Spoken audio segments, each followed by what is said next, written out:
Hello，我係 Johnny。今集咧就同大家討論一下咧，點解啲有錢佬咧都要去問銀行度借錢？嗱，其實咧我見到嘅情況咧有兩個最主要嘅原因嘅。第一個原因咧就係未雨綢繆嘅關係。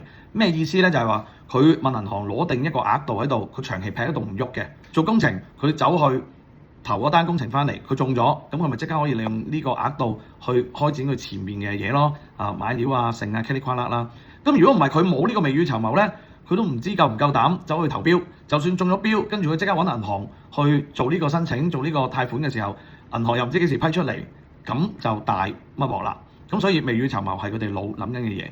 第二樣嘢就係活化佢嘅資產。咩意思咧？譬如佢有1000萬，佢而家咧就走開咗去咧買一層樓，然之後咧層樓咧就做咗500萬嘅按揭，咁其實某程度就鎖死佢500萬嘅現金流㗎啦嘛。咁點樣去活化呢500萬嘅現金流唔好嘥？點去錢揾錢咧？佢就將喺銀行嗰度就去借錢出嚟。